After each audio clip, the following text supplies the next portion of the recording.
السلام علیکم ورحمۃ اللہ.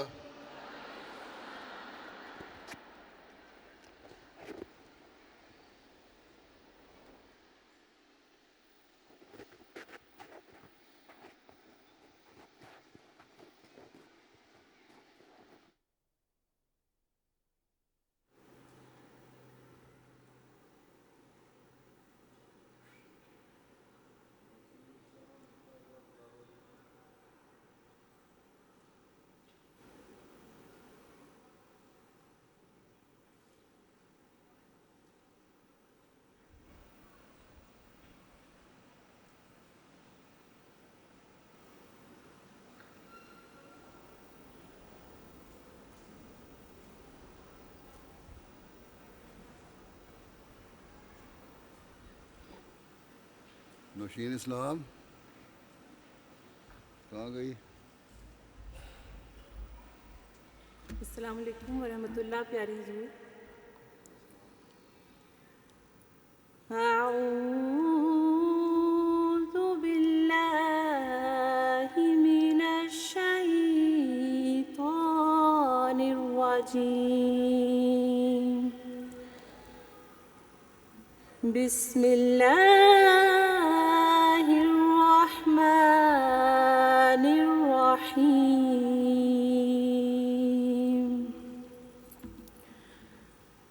قل للمؤمنین یغضوا من ابصارهم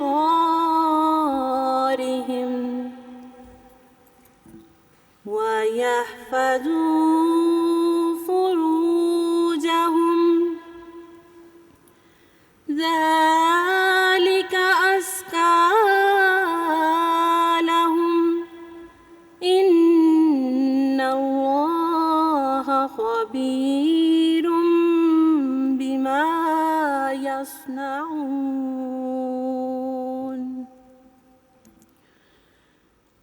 وقل للمؤمنات يغضضن من أبصارهن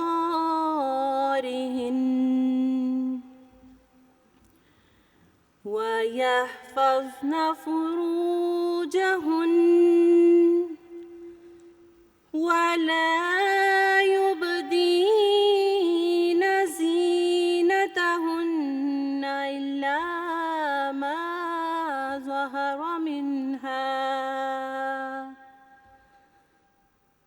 وليضربن بخمرهن على جيوبهن ولا يبدين زينتهن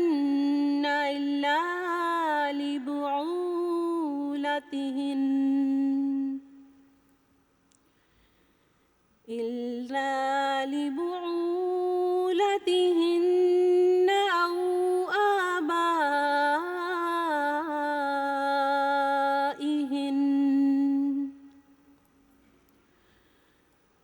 أو آباء بعولتهن أو أبنائهن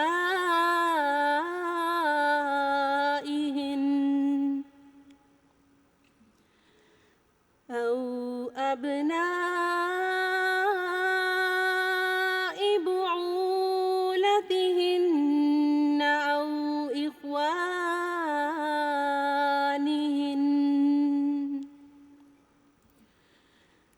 أو بني إخوانهن أو بني أخواتهن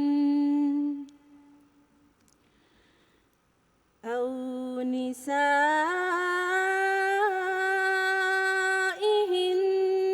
أو ما ملكت أيمانهن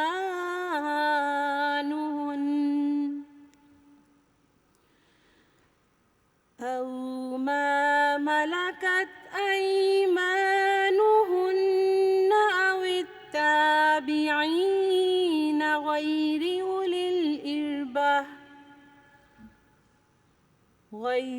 أولي الإربة من الرجال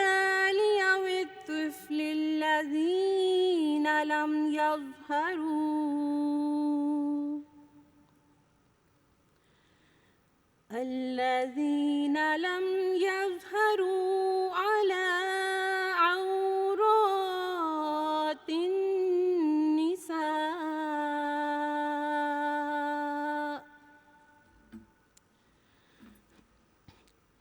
ولا يضربن بأرجلهن ليعلم ما يخفين من زينتهن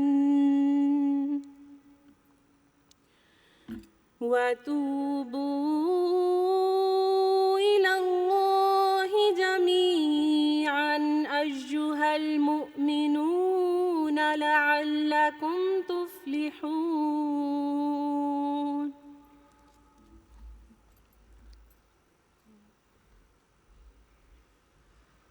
ترجمہ ہمار نور الہدیٰ. السلام علیکم پیارے حضور.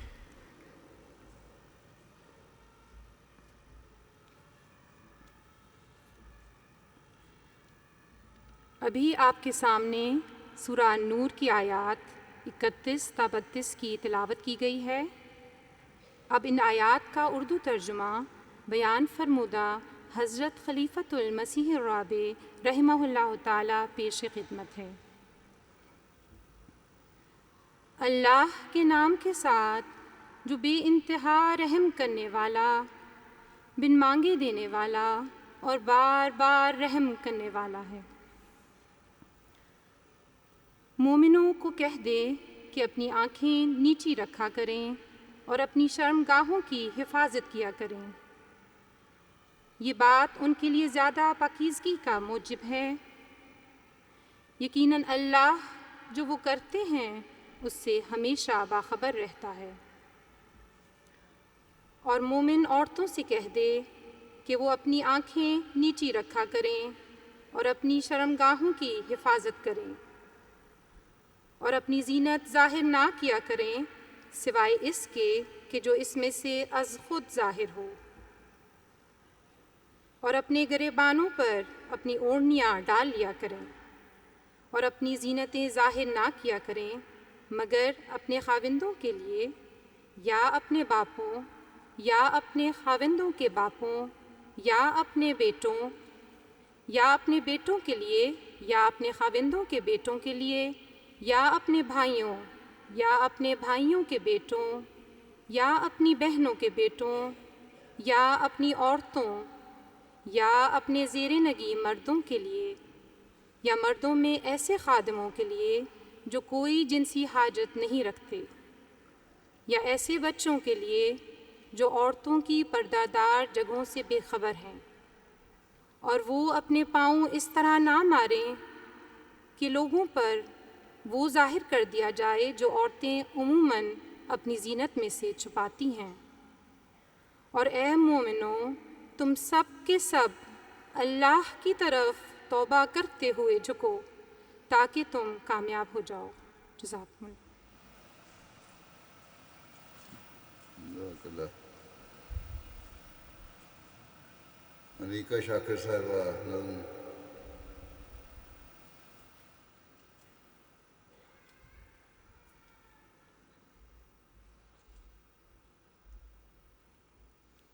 السلام علیکم میرے پیارے حضور. کلام حضرت مسلم موعود رضی اللہ تعالیٰ عنہ.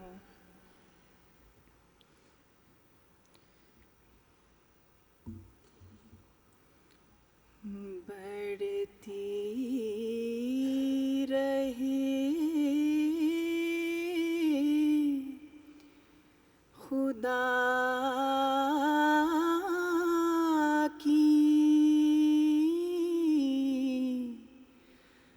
محبت خدا کرے،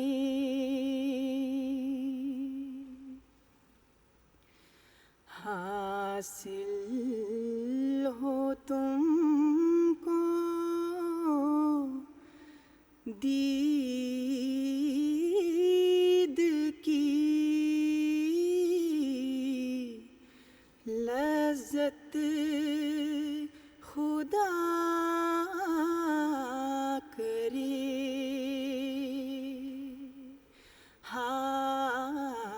حاصل ہو تم کو دید کی لذت خدا کرے.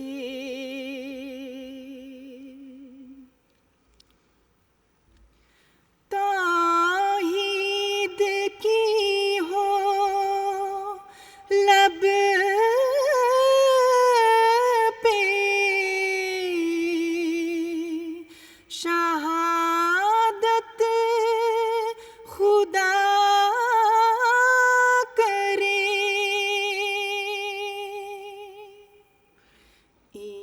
ایمان کی ہو دل میں حلاوت خدا کرے.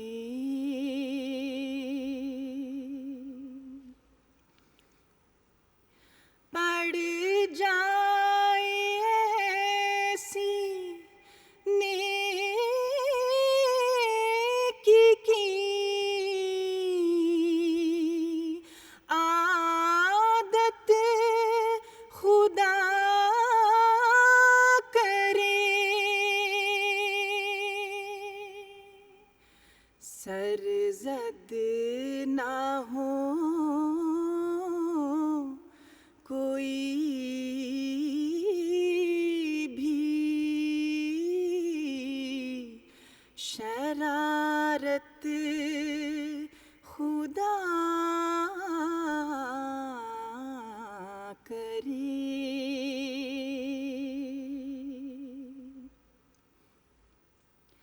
حاکم رہے دلوں پہ شریعت خدا کرے. حاصل ہو مصطفیٰ کی رفاقت خدا کرے.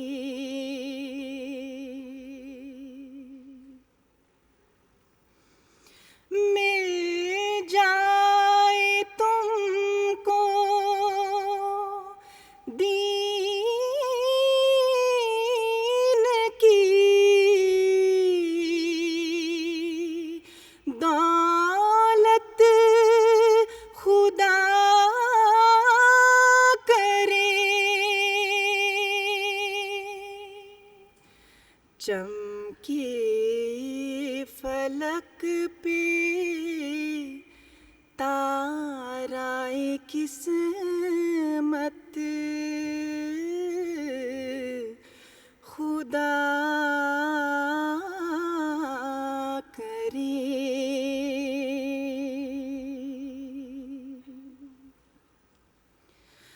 منظور ہو تمہاری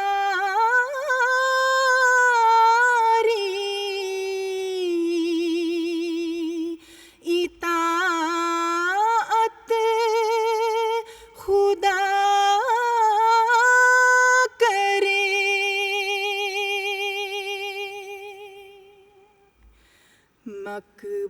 مقبول ہو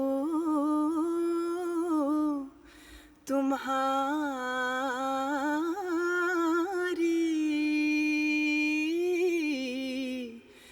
عبادت خدا کرے.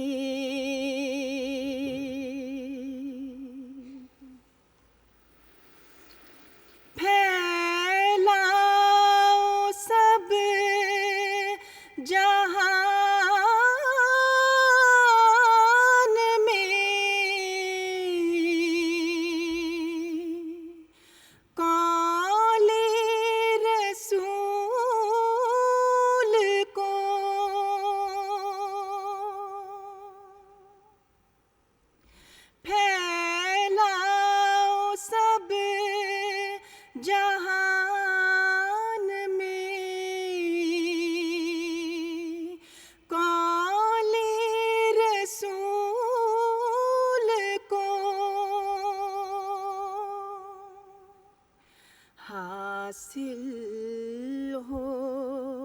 شرق و غرب میں ستوت خدا کرے.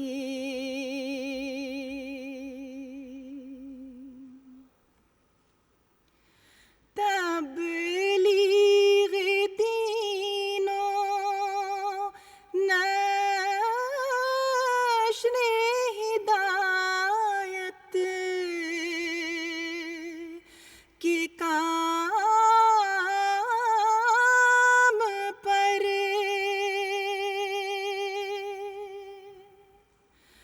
مائل رہے تمہاری طبیعت خدا کرے.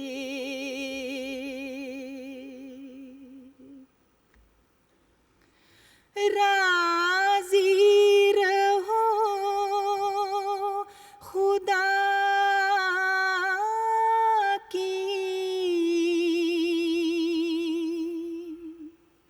راضی رہو خدا کی قضا پر ہمیش تم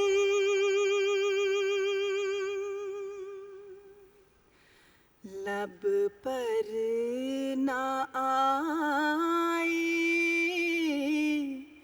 حرف شکایت خدا کرے.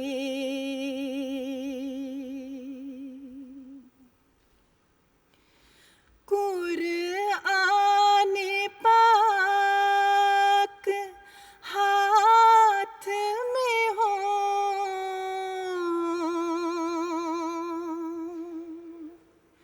قرآن پاک ہاتھ میں ہو دل میں نور ہو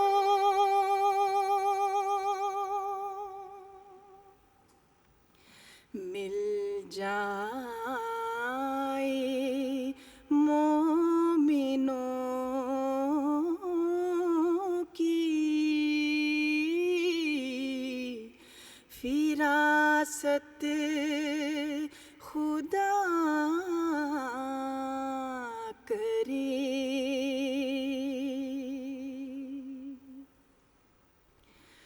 بڑھتی رہے خدا کی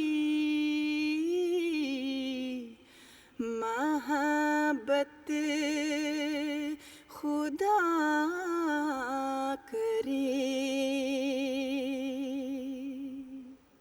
حاصل ہو تم کو دید کی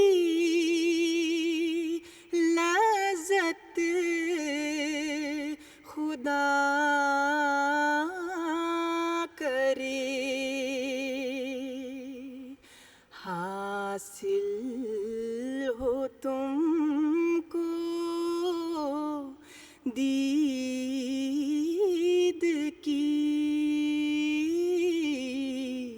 لذت خدا کرے.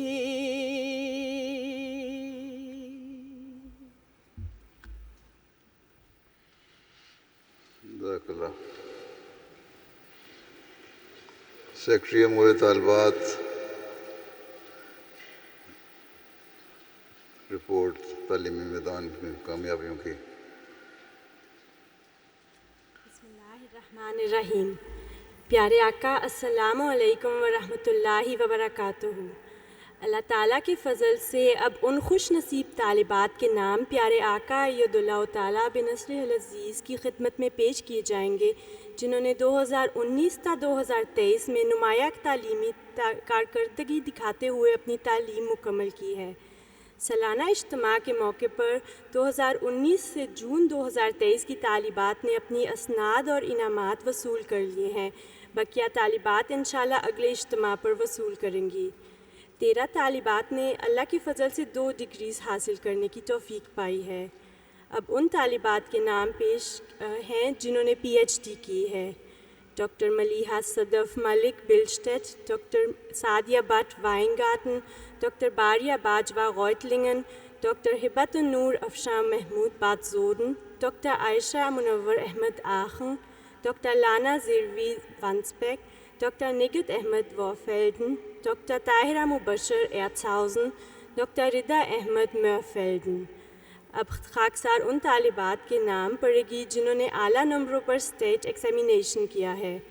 ثانیہ خان شپایہ، صبا احمد بٹ کھیل، سمرہ مصطفیٰ امن ہاؤزن، نائلہ کوثر شاکر اوسنابرک، عروسہ نادین احمد باد فیلبر، نادیہ احمد چیمہ منشن، صوبیہ شکور بھٹہ کھیمپٹن، ڈاکٹر ردا احمد مرفیلڈن، مبارکہ انیس اولپر، فخر النساء احمد ناؤہائم، نیلوفر احمد فرائنسہائم، سلمہ مبارکہ گرایا مائنز، سیدہ صوفیہ نور عباسی فرانکفرٹر بیرگ، نیدا رانجا فنکشٹاٹ، عاطفہ احمد فریڈبیک ویسٹ، ہیرا خان لانگن زیلبولڈ، نیدا ہینا احمد وارفیلڈن، نوشین احمد فرانکفرٹ گریسہائم، نائلہ طاہر ناصر ہوگسٹ، لبنہ رزاق بیت الرشید، سلمہ احمد شٹائنباخ، تحریم احمد ہاؤزن، زیرہ ورلی لیوڈنشائٹ، حسنہ شمس فریدرچسدورف، سیدہ صوفیہ نور عباسی فرانکفرٹر بیرگ، ماہا خواجہ نو-ایزنبرگ، عاطفہ احمد فریڈبیک ویسٹ،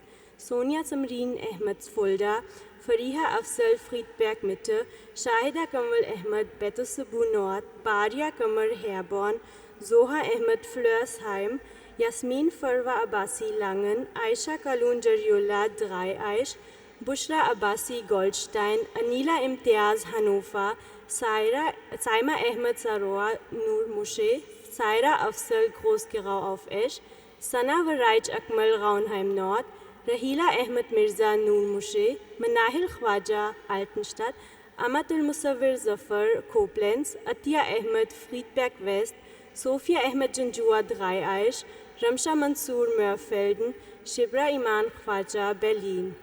پیارے آقا اید اللہ تعالیٰ بنصرہ العزیز ماسٹرز میں نمایاں کارکردگی حاصل کرنے والی طالبات کے نام پڑھے جائیں گے۔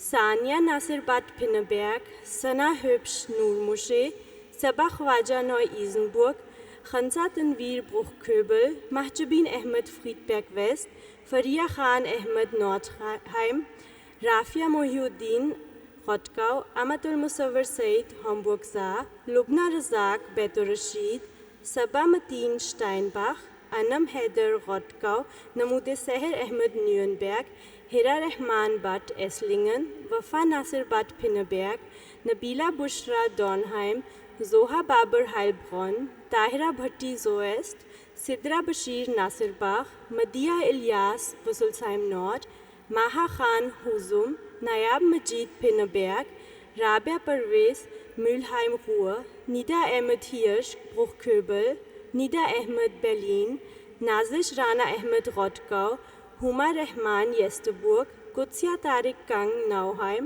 منزہ پرویز ہوفہائم، شمائلہ مظفر خان پھنبیرگ، لبنہ خان آئیڈلشٹیٹ، تنزیلہ خان بورکن، میمونہ متین شٹائنباخ، ہانیہ رباب انور ہوفہائم، ربیہ احمد کھابن، عافیہ ادریس آخن، سجیلہ حسین مہدی آباد، عذرا افتخار گپنگن، عطیہ قادر گمن گپنگن، انیلہ احمد ریکلنگ ہاؤزن، امامہ احمد بابن ہاؤزن۔ اب ان طالبات کے نام ہیں جنہوں نے اعلیٰ نمبروں سے بیچلر کی ڈگری حاصل کی ہے۔ فوزیہ مبارک احمد نورڈہائم، ملیحہ کومل بٹ مائنٹال، عروسہ احمد بٹلبورن، مریم احمد فرانکنبیرگ، عائشہ احمد بیت الرشید، ثانیہ ناصر بٹ پنبیک، خنسا تنویر برخ-کھربل، منزہ پرویز ہوفائم، فریحہ سعادت احمد مابوک، شمائلہ احمد مونٹاباوا، پاریہ احمد بیت الصبو زیٹ، ہبہ میر فضل عمر مرشے اوست، تمثیلہ خان غسلسheim نورد، نبیلہ شاہد اوسکیرشن، رامین ملک ہائلبرون، منزہ بٹ احمد شٹوٹگارٹ، یاسمینہ وقار وائپلنگن، ماہا خان ہوزم، تنزیلہ خالد غسلسheim اوست، سیدہ فرح نور عباسی فرانکفرٹ برگ، ہانیہ ملک گنسheim، سمیرہ کھوکر شلیسوک، صبا خواجہ نو ایزنبرگ، منہال احمد برخسال ویسٹ، آنسا ماریہ عدنان غاؤنہائم زیڈ، امت المصور سید ہمبرگ زا،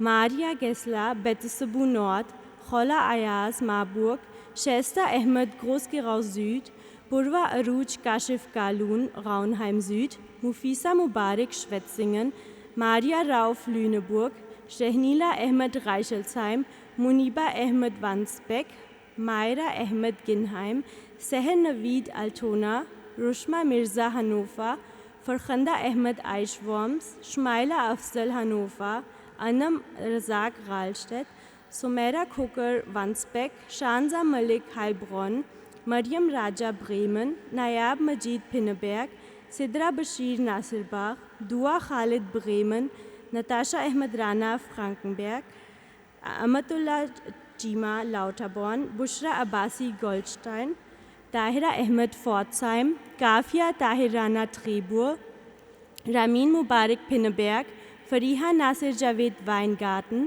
عائشہ احمد بٹ گروسگراؤ زیڈ، میوش عباس مونٹاباوا، زارا راؤف نواز لونبرگ، نبیلہ رحمان بیت الصبو نورد۔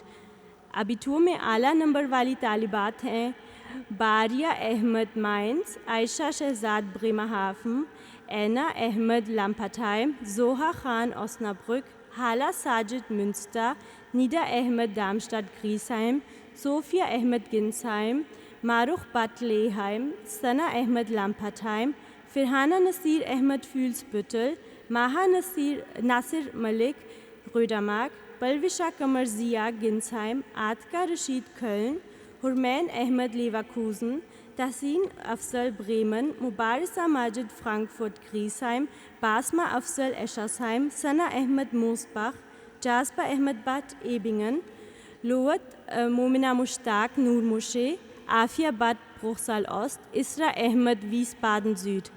آخر میں انٹرنیشنل طالبات کے نام پیش کیے جائیں گے۔ طوبہ احمد بٹ ترکی، Naila Najm USA، Manahil Ahmad Austria, Amna Qamar Kalla Switzerland, Amat ur-Rafiq کلہ Switzerland, ہبۃ الحی سعیدہ عطا جارجیا، آمنہ شفقت چیک Republic, Rushda Shafiq Butt Hamburg, Ramla Sanobar Erfurt, Sameera Kalla Switzerland, Aliza Mustafa Bremen, Maliha Saqib Burkina Faso, Fariya Nusrat Jahan ٹھانوتسا سوئٹزرلینڈ، مایا احمد برلن۔ پیارے آقا ید اللہ تعالیٰ بنصرہ العزیز کی خدمت میں تمام طالبات کے لیے دعا کی عاجزانہ درخواست ہے۔ جزاک اللہ واحسن الجزا۔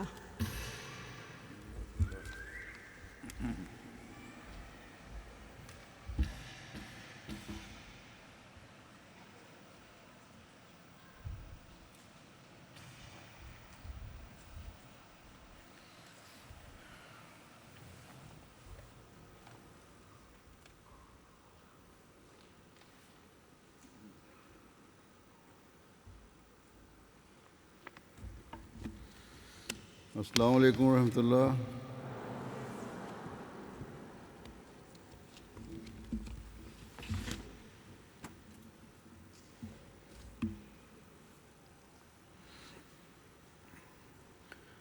أشهد أن لا إله إلا الله وحده لا شريك له وأشهد أن محمدا عبده ورسوله أما بعد فأعوذ بالله من الشيطان الرجيم بسم الله الرحمن الرحيم الرحيم الحمد لله رب العالمين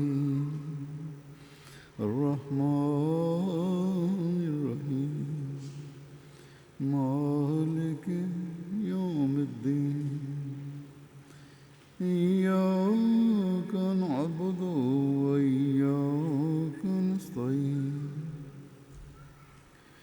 اهدنا الصراط المستقيم صراط الذين أنعمت عليهم غير المغضوب عليهم ولا الضالين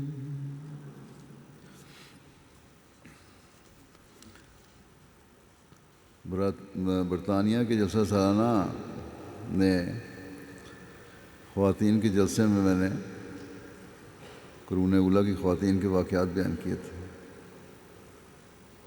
آج بھی اسی تسلسل میں یہاں بھی کچھ واقعات بیان کروں گا. یہ وہ خواتین تھیں جنہوں نے حضرت صلی اللہ علیہ وسلم کی صحبت سے فیض پایا اور زندگی کے ہر شعبے میں اسلام کی تعلیم کی حقیقی تصویر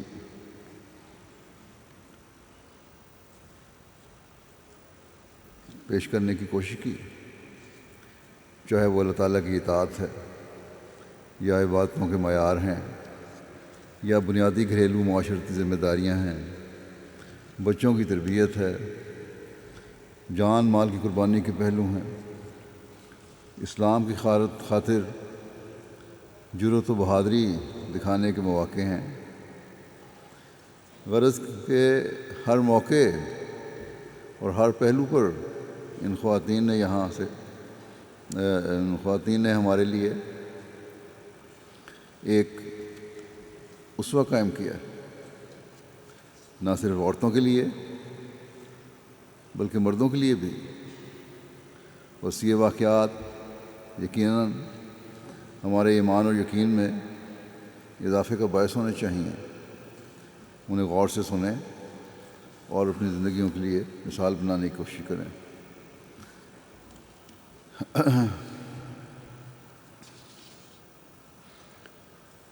اللہ تعالیٰ کی اطاعت و فرمانبرداری کے کیا معیار تھے.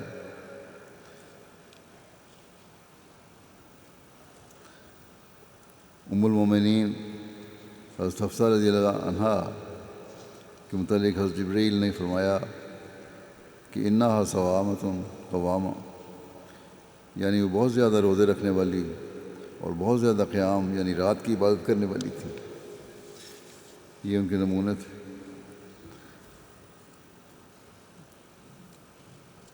عبادت کے معیار حاصل کرنے کے لیے یہ کوشش کرتی تھیں کہ وہ مردوں سے پیچھے نہ رہیں. مرد کو بھی اگر وہ بات آپ صلی اللہ علیہ وسلم فرماتے اور عورت کے علم میں آتا تو یہ کہتی کہ میں کیوں پیچھے رہوں. چنانچہ ایک واقعے کا ذکر ہے. حضرت ابو امامہ نے رسول کریم صلی اللہ علیہ وسلم خدمت میں حاضر ہو کر عرض کی کہ مجھے کسی عمل کا حکم دیں.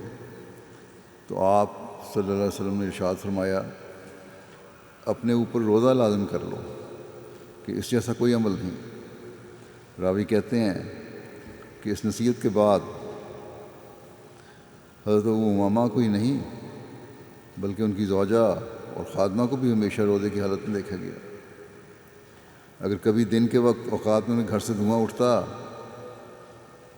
تو سب جان جاتے کہ آج ان کے گھر کوئی مہمان آیا. صحابہ اس حد تک عمل کرنے کی کوشش کرتے تھے. حالانکہ آپ صلی اللہ علیہ وسلم کا مطلب ہرگز یہ نہیں ہوگا کہ ہر وقت روزے میں رہو، لیکن عشق تھا اس لیے ہر بات پر عمل کرنا تھا، الفاظ پہ عمل کرنا تھا. آپ صلی اللہ علیہ وسلم کا مطلب یہ ہوگا کہ زیادہ تر تو جو روزے پہ رہنی چاہیے اور جتنے زیادہ روزے رکھ سکتے ہو رکھو بس، کیونکہ یہ روحانی پاکیزگی کا ایک ذریعہ ہے. یہ اگر نقلیں کرنے والی چیزیں ہیں تو یہ نیکیاں ہیں جو نقل کرنی چاہیے، نہ یہ کہ دنیاوی باتوں پہ نقل کی جائے۔ پھر عبادت کے معیار حاصل کرنے کے لیے صحابیات حضرت صلی اللہ علیہ وسلم کے ارشادات پر کس طرح عمل کرتی تھی، اس بارے میں ایک روایت ہے۔ ام المومنین حضرت ام حبیبہ بیان کرتی ہیں کہ میں نے رسول اللہ صلی اللہ علیہ وسلم کو فرماتے ہوئے سنا کہ جس نے ایک دن اور رات میں 12 رکعت پڑھی اس کے لیے ان کے عوض جنت میں گھر بنایا جائے گا۔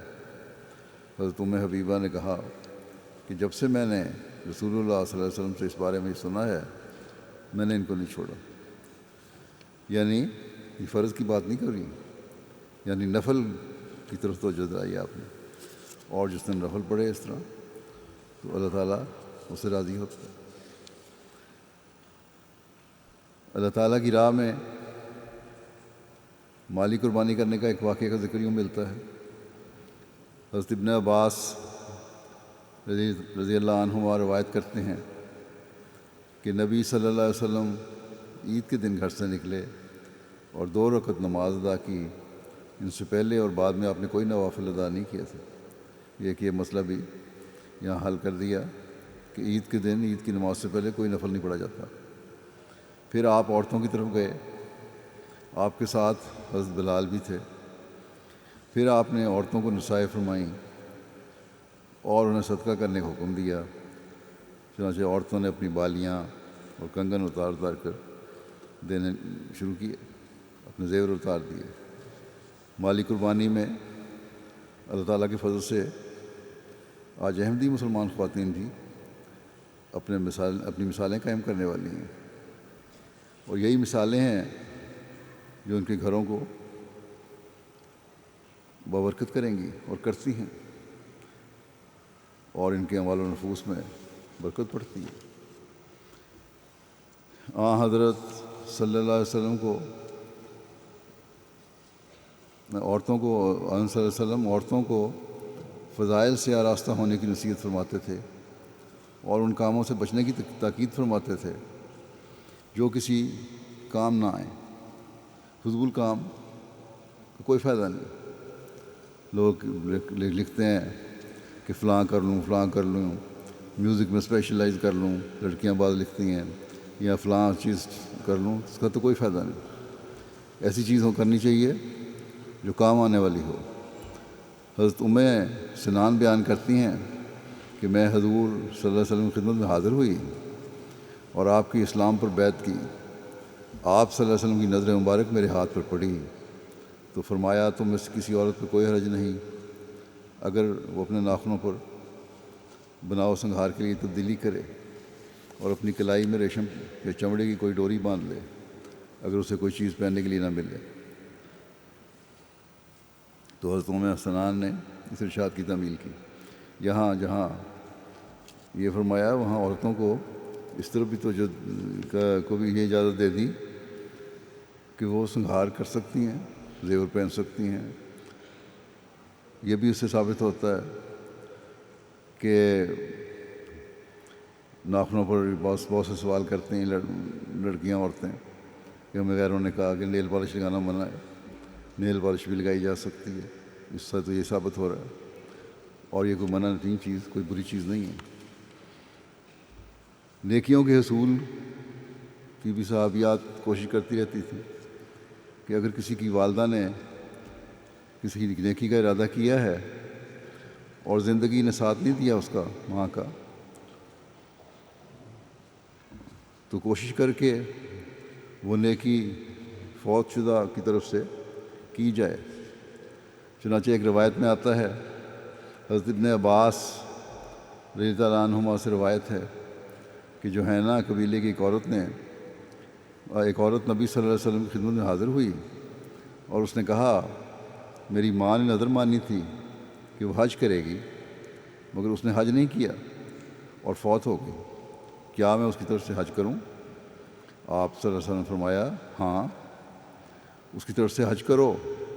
بتاؤ تو صحیح، اگر وہ تمہاری ماں پر کوئی قرض ہوتا تو کیا تم ادا کرنے والی ہوتی؟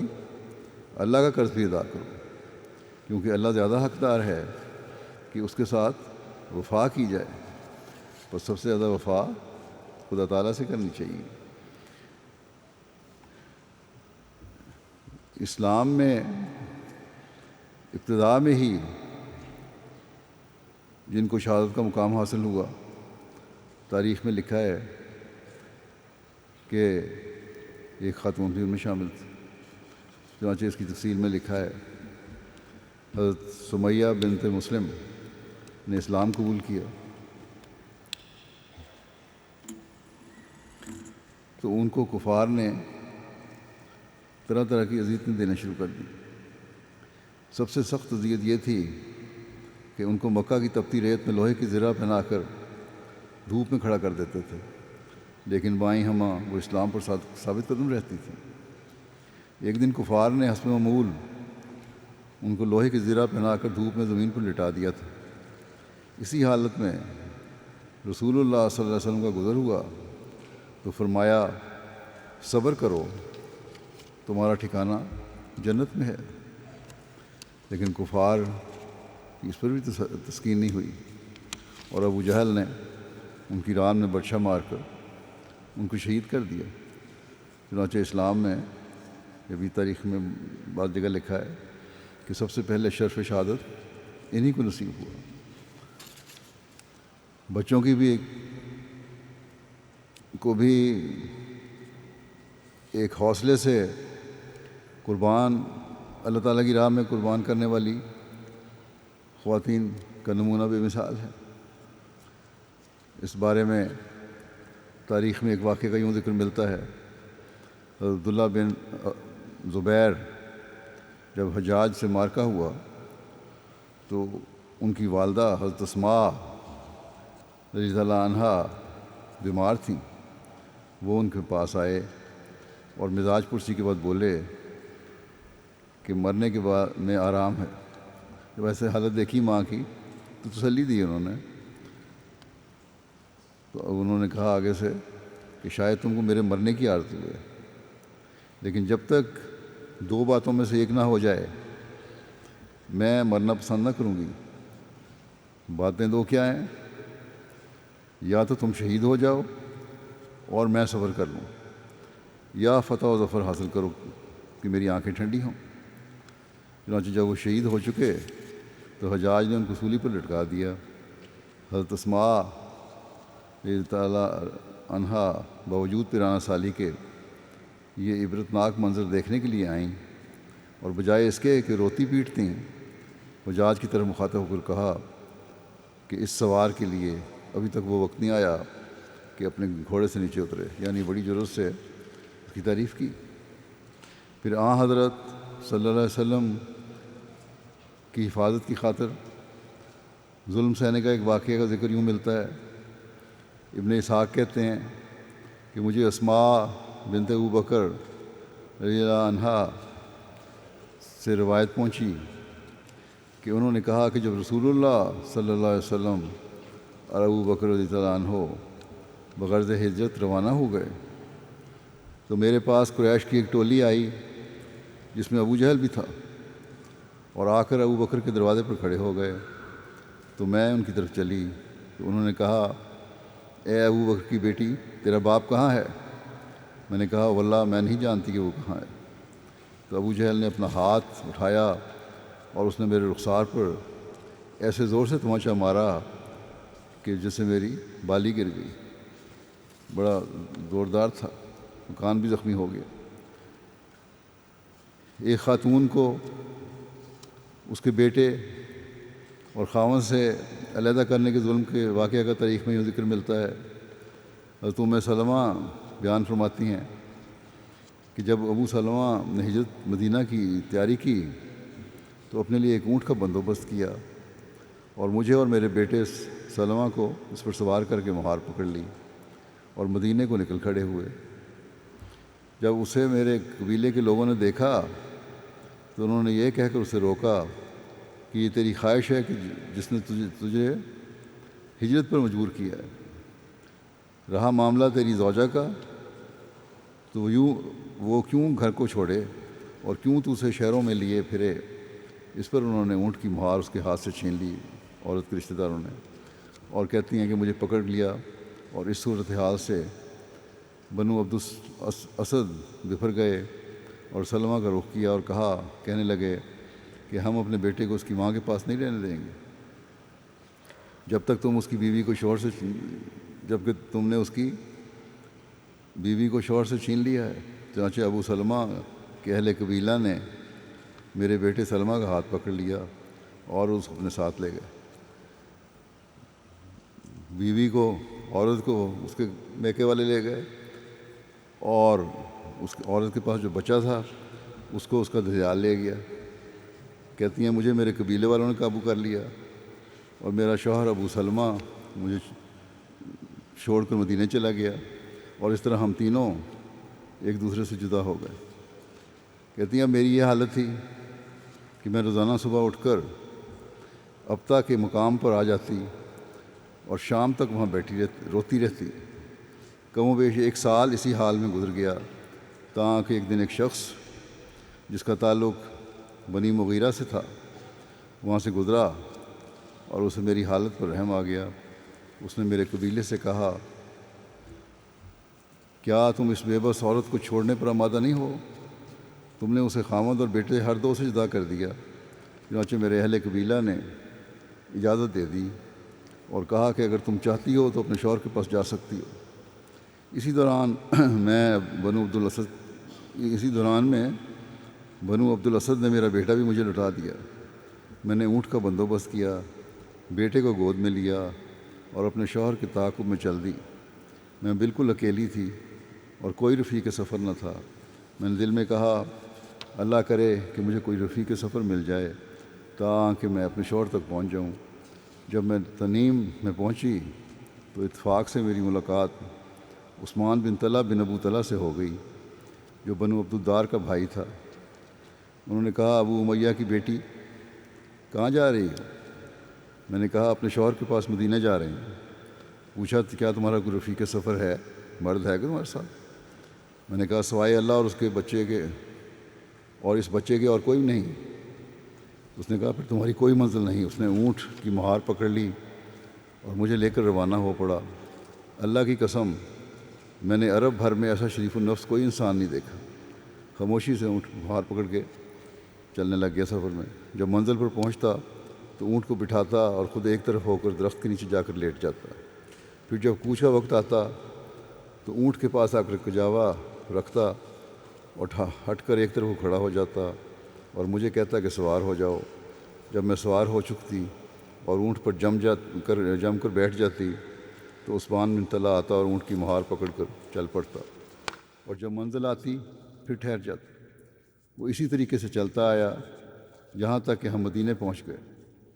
جب اس نے عمر بن عوف کی بستی قباء دیکھی تو کہنے لگا کہ تیرا خامد یہیں ٹھہرا ہوگا، اور پھر واقعہ ابو سلمہ وہیں ٹھہرے ہوئے تھے۔ چنانچہ اللہ کا نام لے کر میں اس بستی میں اتر پڑی اور عثمان بن طلحہ وہاں سے مکے لوٹ گیا۔ وہ اکثر کہا کرتا کہ میں نے کوئی ایسا خاندان نہیں دیکھا جسے قبول اسلام کے بعد اتنی تکالیف پیش آئی ہیں جتنی کہ ابو سلمہ کے خاندان کو پیش آئیں۔ کیا یہاں آپ میں سے بہت ساری عورتیں دین کی خاطر یہاں آئی ہیں؟ کیا آپ کو کبھی ایسی مشکلات پیش آئی ہیں؟ یہ سفر انہوں نے دین کی خاطر کیا تھا، اور آپ نے بھی یہاں آنے کا سفر دین کی خاطر کیا ہے۔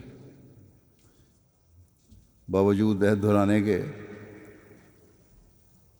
کہ ہم دین کو دنیا پر مقدم رکھیں گے، ہر ایک کو اپنے جائزے لینے چاہیے کہ کیا اس عہد کی ہم پابندی کر رہی ہیں۔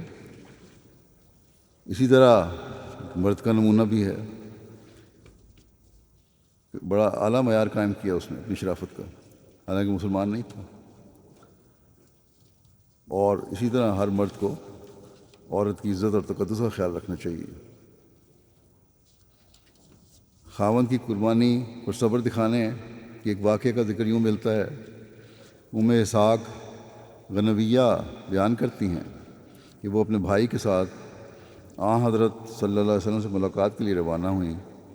ابھی تھوڑا سا فاصلہ ہی طے کیا تھا کہ ان کے بھائی نے کہا کہ وہ اپنا زاد راہ مکہ میں ہی بھول آیا ہے۔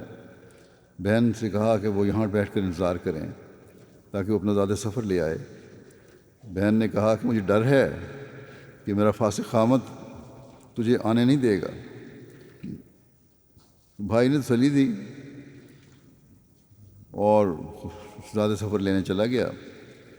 مجھے وہاں بیٹھے کہتے ہیں کئی دن گزر گئے لیکن بھائی نہیں آیا۔ اتفاقاً ایک دن وہاں سے ایک آدمی جسے میں جانتی تھی گزرا۔ اس نے وہاں بیٹھنے کی وجہ پوچھی اور میں نے بتائی تو اس نے مجھے بتایا کہ تیرے بھائی کو تیرے خاوند نے قتل کر دیا۔ ام اسحاق بنویہ فرماتی ہیں کہ میں انا للہ و انا الیہ راجعون پڑھتی ہوئی وہاں سے اٹھ کھڑی ہوئی اور آگے سفر شروع کر دیا۔ بھائی کی لاش پر جس نے اسلام کی خاطر قربانی کی تھی صبر دکھانے کے ایک واقعہ کا یوں ذکر ملتا ہے۔ حضرت صفیہ نے حضرت زبیر کے ساتھ ہجرت کی۔ غزوہ احد میں جب مسلمانوں نے شکست کھائی تو وہ مدینہ سے نکلیں۔ صحابہ سے عتاب آمیز لہجہ میں کہتی تھیں کہ رسول اللہ صلی اللہ علیہ وسلم کو چھوڑ کر چل دیے۔ حضرت صلی اللہ علیہ وسلم نے ان کو آتے دیکھا تو حضرت زبیر کو بلا کر ارشاد کیا کہ حمزہ کی لاش نہ دیکھنے پائیں۔ بہت برا حال کیا ہوا ہے کافروں نے ان کی لاش کا، صدمہ ہوگا بہت زیادہ۔ حضرت زبیر نے حضرت صلی اللہ علیہ وسلم کا پیغام سنایا۔ انہوں نے کہا کہ اپنے بھائی کا سارا ماجرا سن چکی ہوں، میں جو کچھ کیا ہے کافروں نے سب کچھ مجھے پتہ ہے، لیکن خدا کی راہ میں یہ کوئی بڑی قربانی نہیں۔ حضرت صلی اللہ علیہ وسلم نے لاش دیکھنے کی اجازت دے دی انہیں۔ لاش پر گئیں، خون کا جوش تھا اور عزیز بھائی کے ٹکڑے بکھرے پڑے ہوئے تھے، لیکن انا للہ و انا الیہ راجعون کہہ کر چپ ہو گئیں اور مغفرت کی دعا مانگی۔ ایک نوجوان لڑکی کی ایمانداری اور اللہ تعالیٰ کے خوف کا ایک اعلیٰ معیار تھا۔ اس بارے میں ایک واقعہ کا ذکر یوں ملتا ہے۔ حضرت اسلم سے مروی ہے جو حضرت فاروق کے آزاد کردہ تھے کہ بعض راتوں میں سے ایک رات میں امیر المومنین کے ساتھ مدینہ کے اطراف میں پھر رہا تھا۔ آپ نے ایک گھڑی کے لیے استراحت کی غرض سے ایک دیوار کی جانب سہارا لیا۔ آپ نے سنا کہ ایک بڑھیا اپنی بیٹی سے کہہ رہی ہے کہ اٹھ دودھ میں پانی ملا دے۔ لڑکی نے کہا آپ جانتی نہیں کہ امیر المومنین کے منادی نے اعلان کیا ہے کہ دودھ میں پانی نہ ملایا جائے زیادہ کرنے کے لیے۔ ماں نے کہا کہ نہ اس وقت امیر المومنین موجود ہیں اور نہ اس کا منادی، کوئی دیکھ نہیں رہا مردوں میں سے۔ لڑکی نے کہا کہ خدا کی قسم یہ بات تو ہمارے لیے مناسب نہیں ہے، سامنے تو ہم ان کی اطاعت کریں اور خلوت میں نافرمانی کریں۔ یہ تھے لڑکیوں کے معیار کہ صرف سامنے اطاعت نہیں کرنی، اگر حکم ہے، اگر دین کو قبول کیا ہے تو پھر خلیفہ وقت کی باتوں کی ہمیشہ اطاعت کرنے کی ضرورت ہے۔ حضرت عمر یہ سن کر بہت خوش ہوئے اور فرمایا اے اسلم اس مکان پر نشان لگا دو۔ اب دیوار کے کنارے بیٹھے سن رہے تھے۔ دوسرے دن آپ نے کسی کو بھیجا اور اس لڑکی کا رشتہ اپنے بیٹے عاصم سے کر دیا کہ ایسی نیک لڑکی جو اتنا خیال رکھتی ہے کہ ایمانداری کا، کہ خدا دیکھ رہا ہے ہمیں، اس لیے ہم نے کوئی برائی نہیں کرنی۔ اس سے عاصم کی سے شادی کر دی اپنی، اور پھر ان کی اولاد بھی ہوئی، اور یہ کہا جاتا ہے کہ حضرت عمر بن عبدالعزیز اسی لڑکی کی اولاد میں سے تھے۔ اللہ تعالیٰ نے عورتوں کو اپنی زینت چھپانے اور پردے کا حکم دیا ہے، اپنی نظریں نیچی رکھنے کا حکم دیا ہے، ابھی تلاوت میں بھی آپ نے سنا۔ اسی طرح اپنا حسن چھپانے کے لیے غیر مردوں کے سامنے نہ آنے کی ہدایت بھی دی ہے۔ یہ تفصیل سورہ نور کی آیت 32 میں ہے، لیکن اس کا یہ مطلب ہی نہیں کہ عورت کو قید کر کے ہر نعمت سے محروم کر دیا جائے، جس طرح آج کل کے طالبان میں یہ مثال ہمیں نظر آتی ہے۔ اس آیت کی تفسیر مسلم ثانی نے جو کی ہے، لکھا ہے کہ اسلام ہرگز یہ حکم نہیں دیتا کہ عورتیں گھروں میں بند ہو کر بیٹھ جائیں، اور نہ ابتدائی اسلام میں مسلمان عورتیں ایسا کرتی تھیں۔ بلکہ وہ رسول کریم صلی اللہ علیہ وسلم کا واز سننے آتی تھیں، جنگوں میں شامل ہوتی تھیں، زخمیوں کی مرہم پٹیاں کرتی تھیں، سواری کرتی تھیں، مردوں سے علوم سیکھتی اور سکھاتی تھیں، مردوں سے علم سیکھتی بھی تھیں اور ان کو سکھاتی بھی تھیں۔ حضرت عائشہ رضی اللہ عنہا کے متعلق تو یہاں تک ثابت ہے کہ آپ مردوں کو رسول کریم صلی اللہ علیہ وسلم کی حدیثیں سنایا کرتی تھیں، بلکہ خود لڑائی کی بھی ایک دفعہ آپ نے کمان کی۔ غرض ان کو پوری عملی آزادی حاصل تھی، صرف اس امر کا ان کو حکم تھا کہ اپنا سر، گردن اور منہ کے وہ حصے جو سر اور گردن کے ساتھ وابستہ ہیں ان کو ڈھانپے رکھیں، تاکہ وہ راستے جو گناہ کرتے ہیں بند رہیں، اور اگر اس سے زیادہ احتیاط کر سکیں تو نقاب اوڑھ لیں، لیکن یہ کہ گھروں میں بند رہیں اور تمام علمی اور تربیتی کاموں سے لگ رہیں، یہ نہ اسلام کی تعلیم ہے اور نہ اس پر اس سے پہلے کبھی عمل ہوا ہے۔ احادیث میں آتا ہے کہ رسول کریم صلی اللہ علیہ وسلم کا یہ طریق تھا کہ آپ امن کے زمانے میں صحابہ کرام سے ہمیشہ دوستانہ مقابلے کروایا کرتے تھے، جن میں تیر اندازی اور دوسرے فنون حرب اور قوت و طاقت کے مظاہرے ہوتے تھے۔ ایک دفعہ اسی قسم کے کھیل آپ نے مسجد میں کروائے اور حضرت عائشہ سے فرمایا اگر دیکھنا چاہو تو میرے پیچھے کھڑے ہو کر کندھوں کے اوپر سے دیکھ لو۔ چنانچہ حضرت عائشہ رضی اللہ عنہا آپ کے پیچھے کھڑی ہو گئیں اور انہوں نے تمام جنگی کرتب دیکھے۔ اس سے ثابت ہوتا ہے کہ اسلام عورت کو فنون حرب سے واقف رکھنا بھی ضروری قرار دیتا ہے۔ جنگی حربے استعمال کرنا، سکھانا، یہ بھی عورت کے لیے جائز ہے، تاکہ وقت پر وہ اپنی اور اپنے ملک کی حفاظت کر سکے۔ اگر اس کا دل تلوار کی چمک سے کانپ جاتا ہے یا بندوق اور توپ کی آواز سن کر خشک ہو جاتا ہے تو وہ اپنے بچوں کو خوشی سے میدان جنگ میں جانے کی اجازت نہیں دے سکتی، اور نہ دلیری سے خود ملک کے دفاع میں حصہ لے سکتی ہے۔ ہندوستان میں مغلیہ حکومت کی تباہی صرف عورت کی بزدلی اور مرد کی بے جا محبت کی وجہ سے ہوئی ہے۔ یہاں اس زمن میں یہ بھی وضاحت کر دوں، کچھ عرصہ ہوا میں نے کہا تھا کہ برقع پہننا اور نقاب لینا تو اسلام کا نہیں ہے، لیکن اسلام کا حکم چادر لینا ہے۔ یہ نہیں کہ صرف سر پہ ہلکا سا اسکارف لے لیا اور عام کپڑے پہن کے باہر نکل گئے، نہیں، بلکہ حکم یہ ہے کپڑوں کے اوپر تم نے چادر اوڑھنی ہے جس سے سر بھی ڈھکا ہو اور چہرے کا بھی کچھ حصہ ڈھکا ہو اور سینہ بھی ڈھکا ہو، یہ حکم ہے۔ اور اس کے ساتھ پھر آزادی ہے کہ ٹھیک ہے تم سارے کام کرو باہر نکل کے، یہ نہیں کہ پردہ چھوڑ دو اور کہہ دو کہ میں نے کہہ دیا تھا کہ جی برقع لینا ضروری نہیں ہے اس لیے ہلکا سا اسکارف سر پہ لیا اور جائز ہو گیا۔ اس بات کی بھی وضاحت ہونی چاہیے۔ ساس بہو کی مثالیں بہت دی جاتی ہیں۔ عموماً ساس بہو کے تعلقات مکمل طور پر پیار اور محبت کے نہ ہونے کی باتیں سامنے آتی ہیں، تاہم ایک ایسی مثالیں بھی ہیں اور آج بھی ایسی مثالیں ہمارے سامنے آتی ہیں جو آپس کے بڑے اچھے تعلقات ہیں، لیکن اس کی اعلیٰ ترین مثال ہمیں تاریخ اسلام میں حضرت فاطمہ کی ملتی ہے۔ حضرت فاطمہ بنت اسد جو حضرت علی کی والدہ تھی، حضرت علی کی والدہ کا نام بھی فاطمہ تھا، اور حضرت فاطمہ بنت رسول صلی اللہ علیہ وسلم کی ساس تھیں۔ یہ حضرت فاطمہ اپنی ساس کو حقیقی ماں تصور کرتی تھیں اور ان کی خدمت کرتی تھیں۔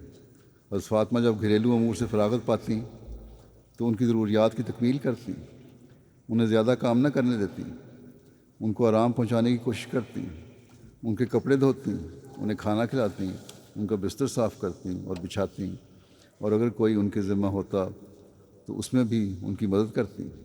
حضرت علی کی والدہ حضرت فاطمہ بنت اسد کا خود بیان یہ ہے کہ جس قدر میری خدمت فاطمہ نے کی ہے شاید ہی کسی بہو نے اپنی ساس کی اتنی خدمت کی ہوگی۔ انہوں نے مزید بیان کیا کہ میری بہو جو حضرت نبی کریم صلی اللہ علیہ وسلم کی بیٹی ہے بہت زیادہ خدمت گزار ہے اور مجھے حقیقی ماں تصور کرتی ہے۔ اب یہ تھے ساس بہو کی خدمت کا واقعہ ہے۔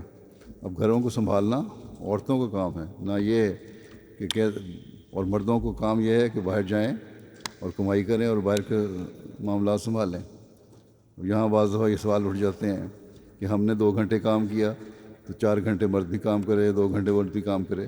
یہ چیزیں غلط ہیں. ہر ایک کو اپنی ذمہ داری کا احساس ہونا چاہیے، اور جب ذمہ داریوں کا احساس ہوگا تو تبھی گھریلو امن قائم ہوگا اور آپس کے تعلقات بہتر ہوں گے اور بچوں کی صحیح تربیت ہوگی.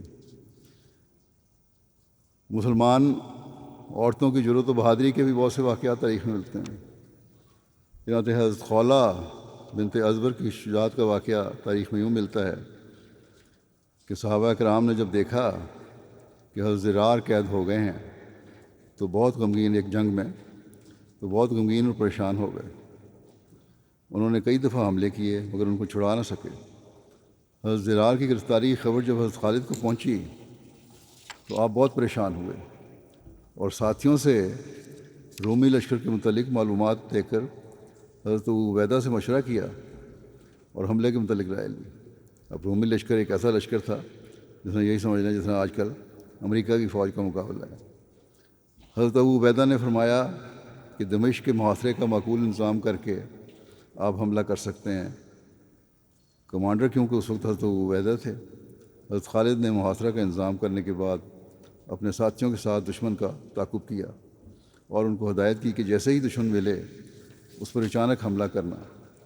اگر زرار کو ان لوگوں نے قتل نہ کیا ہو تو شاید ہم زرار کو چھڑا لائیں گے، اور اگر زرار کو شہید کیا ہو تو بخدا ہم ان سے بھرپور انتقام لیں گے. حضرت زرار ایسے فوجی تھے، بڑے بہادری سے لڑا کرتے تھے اور ایک پہچان تھی ان کی اسلامی لشکر میں. بہرحال حضرت خالد نے کہا مجھے امید ہے کہ اللہ ہم کو زرار کے متعلق صدمہ نہیں دے گا. اسی دوران حضرت خالد نے ایک شاہ سوار کو سرخ خندہ گھوڑے پر سوار دیکھا جس کے ہاتھ میں لمبا چونکدار نیزہ تھا. اس کی وضع قطع سے بہادری، دانائی اور جنگی مہارت نمایاں تھی. اس سوار سے زرہ کے اوپر لباس پہن رکھا تھا، پورا بدن اور منہ چھپا ہوا تھا اور فوج کے آگے آگے تھا. حضرت خالد نے تمنا کی کہ کاش مجھے معلوم ہو جائے کہ یہ شاہ سوار کون ہے، واللہ یہ شخص نہایت دلیر اور بہادر معلوم ہوتا ہے. حضرت خالد کو سمجھ نہیں آ رہی تھی کون ہے بہادر لوگ، جو شخص جو ہمارے لشکر کے آگے آگے چل رہا ہے. سب لوگ اس کے پیچھے پیچھے جا رہے تھے. لشکر اسلام جب کفار کے قریب پہنچا تو لوگوں نے اس شاہ سوار کو رومیوں پر ایسے حملہ کرتے دیکھا جس طرح باز چڑیوں پر جھپٹتا ہے، بڑی بہادری سے. اس کا ایک حملہ تھا جس نے دشمن کے لشکر میں تہلکہ ڈال دی اور مقتولین کے ڈھیر لگا دیے اور بڑھتے بڑھتے دشمن کے لشکر کے درمیان میں پہنچ گیا. وہ چونکہ اپنی جان کو ہلاکت میں ڈال چکا تھا اس لیے دوبارہ پلٹا اور کافروں کے لشکر کو چیرتا ہوا اندر گھستا چلا گیا. جو سامنے آیا اس کو ریزہ ریزہ کر کے رکھ دیا. کچھ لوگوں کا خیال تھا کہ یہ شخص حضرت خالد ہی ہو سکتے ہیں. رافع نے حیرانگی سے خالد سے پوچھا، رافع کھڑے تھے خالد کے ساتھ، یہ شخص کون ہے؟ جو دور لوگ کھڑے ہیں وہ سمجھ رہے ہیں کہ یہ آپ ہیں، لیکن آپ تو یہاں کھڑے ہیں، یہ کون ہے؟ حضرت خالد نے فرمایا مجھے معلوم نہیں، میں خود حیران ہوں کہ یہ کون ہے. حضرت خالد لشکر کے آگے کھڑے تھے کہ وہی سوار دوبارہ رومیوں کے لشکر سے نکلا. رومیوں کا کوئی بھی سپاہی اس کے مقابلے نہیں آ رہا تھا اور یہ تنہا کئی آدمیوں سے مقابلہ کرتے ہوئے رومیوں کے درمیان لڑ رہا تھا. اسی دوران حضرت خالد نے حملہ کر کے اسے کفار کے گھیرے سے نکالا اور یہ شخص لشکر اسلام میں پہنچ گیا. حضرت خالد نے اسے کہا تو نے اپنے غصے کو اللہ کے دشمن پر نکالا ہے، بتاؤ کہ تم کون ہو. سوار نے کچھ نہیں بتایا، پھر جنگ کے لیے تیار ہو گیا. حضرت خالد نے فرمایا اللہ کے بندے، تو نے مجھے اور تمام مسلمانوں کو بے چینی میں ڈال دیا ہے. تو اس قدر بے پرواہ ہے، کوئی جان کی پرواہ نہیں تجھے، لڑتا چلا جا رہا ہے، آخر تو کون ہے؟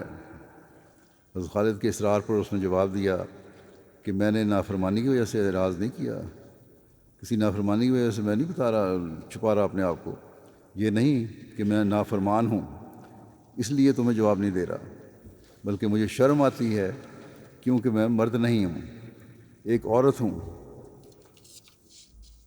کہ جنگ کے طریقے نہ سیکھے ہوتے تو یہ جنگ اس بہادری سے کس طرح لڑ سکتی تھی. وہ عورت بھی اس بہادری کا نمونہ دکھاتی تھی، عورتیں اس طرح بہادری کا نمونہ دکھاتی تھیں.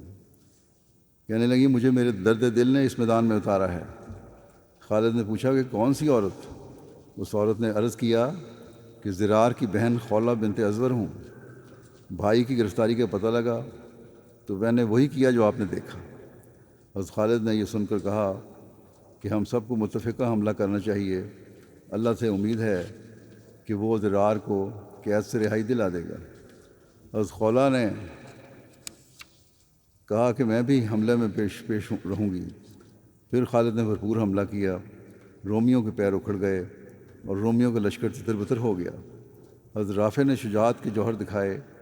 مسلمان ایک بار بھرپور حملے کے لیے تیار ہوئے تھے کہ اچانک کفار کے لشکر سے کچھ سوار اس طرف تیزی سے امان مانگتے ہوئے آ گئے۔ ان میں سے کچھ لوگ ٹوٹ کے مسلمانوں کے پاس آئے کہ ہمیں امان دے دو۔ حضرت خالد نے فرمایا ان کو امان دے دو، اور فرمایا میرے پاس لے آؤ۔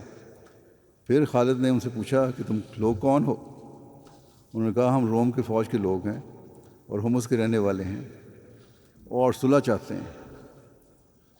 حضرت خالد نے فرمایا کہ صلح تو حمص پہنچ کر ہی ہوگی، یہاں پر قبل از وقت ہم صلح نہیں کر سکتے، البتہ تم کو امان ہے، جب اللہ فیصلہ کرے گا اور ہم غالب آئیں گے تب وہاں پر بات ہوگی۔ ہاں یہ بتاؤ کہ ہمارے ایک بہادر جس نے تمہارے سردار کے لڑکے کو قتل کیا تھا، اس کے متعلق تم کو کچھ معلوم ہے یا نہیں؟ انہوں نے کہا شاید آپ ان کے متعلق پوچھتے ہیں جو ننگے بدن تھے اور جنہوں نے ہمارے بہت سے آدمیوں کو مارا اور سردار کے بیٹے کو قتل کیا تھا۔ خالد نے فرمایا ہاں وہی ہے۔ انہوں نے کہا جس وقت وہ قید ہوئے اور وردان کے پاس پہنچے تو وردان نے جو ان کا سردار تھا رومیوں کی فوج کا، اس کو 100 سواروں کی جمعیت میں حمص روانہ کیا تاکہ بادشاہ کے پاس پہنچایا جائے۔ یہ سن کر خالد بہت خوش ہوئے اور حضرت رافع کو بلا کر فرمایا کہ تم راستوں کو اچھی طرح جانتے ہو، اپنی مرضی کے جوانوں کو لے کر حمص پہنچنے سے پہلے حضرت زرار کو چھڑاؤ اور اپنے رب کے ہاں اجر پاؤ۔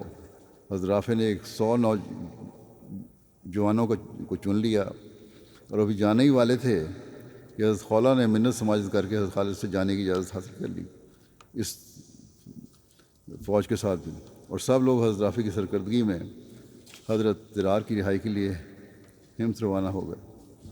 حضرت رافع تیزی سے چلے اور ایک مقام پر پہنچ کر آپ نے اپنے ساتھیوں سے کہا کہ خوش ہو جاؤ کہ دشمن ابھی آگے نہیں گیا، اور وہاں پر اپنے ایک دستے کو چھپا دیا۔ یہ لوگ اسی حالت میں تھے کہ غبار اٹھتا ہوا دکھائی دیا۔ حضرت رافع نے مسلمانوں کو چوکنا رہنے کا حکم دیا۔ مسلمان تیار بیٹھے تھے کہ رومی پہنچ گئے۔ حضرت زرار ان کی قید میں تھے اور درد بھرے لہجے میں اشعار پڑھ رہے تھے کہ اے مخبر، میری قوم اور خولہ کو یعنی میری بہن کو یہ خبر پہنچا دو کہ میں قیدی ہوں اور مشکوں میں بندھا ہوا ہوں۔ انہیں اپنی بہن کی جرأت اور بہادری کا بھی یہ پتہ تھا کہ میری بہن کو پتہ چل گیا تو یقیناً آئے گی اور بغیر کسی خوف کے میری آزادی کی تدبیر کرے گی۔ شام کے کافر اور بے دین میرے گرد جمع ہیں، انہوں نے ایک شعر پڑھ رہے تھے اور تمام زرہ پہنے ہوئے ہیں، اے دل تو غم و حسرت کی وجہ سے مر جا، اور اے جوان مردی کے آنسو میرے رخسار پر بہہ جائے۔ یہ شعر تھے ان کے، افسوس کر رہے تھے اپنی حالت پر کہ میں قید ہوں اور یہ لوگ زرہ پہنے ہوئے آزاد ہیں۔ یہ شعر پڑھ رہے تھے۔ حضرت خولہ نے زور سے آواز دی کہ تیری دعا قبول ہو گئی، اللہ کی مدد آ گئی۔ یہ شعر آواز پہنچی حضرت خولہ کو تو انہوں نے وہیں سے زور سے چلا کر کہا کہ اللہ کی مدد آ گئی، میں تیری بہن خولہ ہوں، اور یہ کہہ کر اس نے زور سے نعرہ تکبیر بلند کیا اور حملہ کر دیا، اور مسلمان بھی تکبیر کہتے ہوئے حملہ آور ہوئے۔ مسلمانوں نے اس دستے پر قابو پا لیا، سب کو قتل کر دیا گیا۔ حضرت زرار کو اللہ تعالیٰ نے رہائی دلائی، مال غنیمت مسلمانوں کو مل گیا۔ اس طرح حضرت خولہ نے اپنے ہاتھوں سے اپنے بھائی کی رسیاں کھول دیں، سلام کیا۔ حضرت زرار نے اپنی بہن کو شاباش دی اور خوش آمدید کہا اور خدا کا شکر ادا کیا۔ پھر ایک خاتون کی بہادری اور صبر کا ذکر یوں ملتا ہے جس کا خاوند، بیٹا اور بھائی شہید ہوئے، لیکن وہ صبر کی چٹان بن کے رہی۔ حضرت خلاد کی والدہ حضرت ہند بنت عمر، ان کی والدہ کا نام بھی عمر تھا اور خامد کا نام بھی۔ حضرت جابر بن عبداللہ کی پھوپھی بھی تھیں۔ غزوہ احد میں حضرت ہند نے اپنے خامند اپنے بیٹے اور اپنے بھائی کو شہادت کے بعد اونٹ پر لادا۔ پھر جب ان کے متعلق حکم ہوا تو انہیں واپس عہد لٹایا گیا اور وہیں عہد میں دفن کیے گئے۔ جب یہ پتہ لگا کہ شہید ہو گئے ہیں تو یہ تینوں کو پہلے مدینہ لانے کے لیے لے کر آئی تھیں، لیکن واپس لے گئیں، اور اس کی تفصیل بھی آگے بیان ہوئی ہے کہ خدا تعالیٰ کی مرضی تھی کہ عہد کے شہداء عہد میں ہی دفن ہوں۔ اس واقعی تفصیل میں لکھا ہے کہ حضرت عائشہ غزوہ احد کے بارے میں خبر لینے کے لیے مدینہ کی عورتوں کے ساتھ گھر سے باہر نکلیں۔ اس وقت پردے کا احکام نازل نہیں ہوئے تھے۔ جب آپ حرہ کے مقام تک پہنچیں تو آپ کی ملاقات ہند بنت عمر سے ہوئی، جو کہ حضرت عبداللہ بن عمر کی ہمشیرہ تھیں۔ حضرت عائشہ اپنی اونٹنی کو ہانک رہی تھیں۔ اس اونٹنی پر آپ کے شوہر حضرت عمر بن جموع بیٹھے، حضرت خلاد بن عمر اور بھائی حضرت عبداللہ بن عمر کی نعشیں تھیں۔ جموع بیٹے حضرت خلاد بن عمر اور بھائی حضرت عبداللہ بن عمر کی نعشیں تھیں۔ شوہر حضرت عمر بن جموع، بیٹے حضرت خلاد بن عمر اور بھائی حضرت عبداللہ بن عمر۔ جب حضرت عائشہ نے میدان جنگ کے خبر لینے کی کوشش کی تو حضرت عائشہ نے ان سے پوچھا کہ کیا تمہیں کچھ خبر ہے کہ تم پیچھے لوگوں کے سال میں چھوڑ کے آئی ہو؟ اس پر حضرت ہند نے کہا کہ رسول اللہ صلی اللہ علیہ وسلم بخیریت ہیں اور آپ صلی اللہ علیہ وسلم کے بعد ہر مصیبت آسان ہے۔ جب آپ خیریت سے ہیں تو پھر کوئی ایسی بات نہیں۔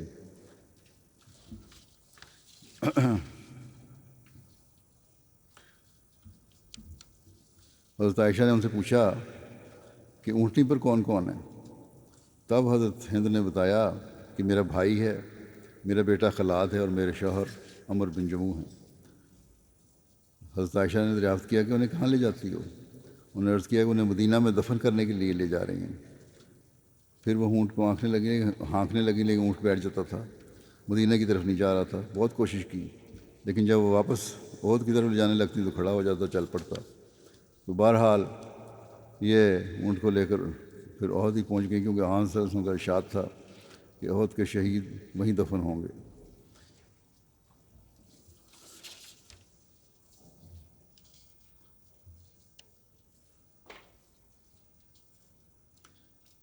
اور اس طرح انہوں نے اپنے خاوند، بھائی اور بیٹے کو وہاں لے جا کر دفن کیا، اور کوئی اس بات کی پرواہ نہیں کی کہ وہ شہید ہو گئے ہیں، بلکہ ان کو یہ خوشی تھی کہ حضرت صلی اللہ علیہ وسلم خیریت سے ہیں۔ حضرت انس بیان کرتے ہیں کہ احد کے دن جب لوگ رسول کریم صلی اللہ علیہ وسلم سے کچھ دور ہو گئے تو میں نے حضرت عائشہ اور حضرت ام سلیم کو دیکھا کہ یہ دونوں اپنے ہاتھوں اور پاؤں کے کپڑے سمیٹے ہوئے تھیں، پانی کی مشکیں اٹھائے ہوئے لا رہی تھیں اور ان کو زخمی لوگوں کے منہ میں انڈیل دیتی اور پھر لوٹ جاتی اور مشکوں کو پھر سے بھرتی اور ان کو پلانے کے لیے آتی۔ حضرت ربیہ بنت معوذ بیان کرتے ہیں کہ ہم جہاد میں رسول کریم صلی اللہ علیہ وسلم کے ساتھ شامل ہوا کرتی تھیں، پانی پلاتی تھیں، زخمیوں کا علاج کرتی تھیں اور زخمیوں اور مقتولوں کو اٹھا کر مدینہ لاتی تھیں۔ یہ بھی کوئی معمولی کام نہیں ہے۔ حضرت ام عطیہ انصاریہ سے روایت ہے، کہتی ہیں کہ میں نے رسول اللہ صلی اللہ علیہ وسلم کے ساتھ 7 غزوات میں شریک ہوئی۔ میں ان کے پیچھے ان کے پڑاؤ میں رہتی اور ان کے لیے کھانا بناتی اور زخمیوں کی مرہم پٹی کرتی اور بیماروں کی خدمت کرتی تھی۔ حضرت ام عمارہ غزوہ احد میں شریک ہوئیں اور نہایت پامردی سے لڑیں۔ جب تک مسلمان فتح یاب تھے وہ مشق میں پانی بھر کے لوگوں کو پلا رہی تھی۔ عموماً ہم حضرت طلحہ کا ذکر کرتے ہیں، انہوں نے بڑی بہادری دکھائی احد میں، لیکن حضرت عمارہ نے بھی بہادری کم نہیں دکھائی۔ لکھا ہے کہ جب شکست ہوئی، جو عارضی شکست تھی، جب جنگ کا پانسا پلٹا تو حضور صلی اللہ علیہ وسلم کے پاس پہنچیں اور سینہ سے پر ہو گئیں۔ کفار جب آپ پر بڑھتے تو تیر اور تلوار سے روکتی تھیں۔ حضور اکرم صلی اللہ علیہ وسلم خود بیان فرماتے ہیں کہ میں نے احد میں ان کو اپنے دائیں اور بائیں لڑتے ہوئے دیکھا۔ اس کی گواہی آپ صلی اللہ علیہ وسلم نے خود دی کہ حضرت عمارہ میرے دائیں بائیں لڑ رہی تھیں احد میں۔ ابن کمیہ جب تیزی سے آن رسول وسلم کے پاس پہنچ گیا تو حضرت عمارہ نے بڑھ کر روکا۔ ان کے کندھے پر گہرا زخم آیا، اس نے تلوار ماری جس سے گہرا زخم بھی آیا عمارہ کو، اور حضرت عمارہ نے بھی اپنی تلوار سے ابن کمیہ پر حملہ کیا لیکن وہ دوہری زرہ پہنے ہوئے تھا، اس لیے حملہ کارگر نہیں ہوا۔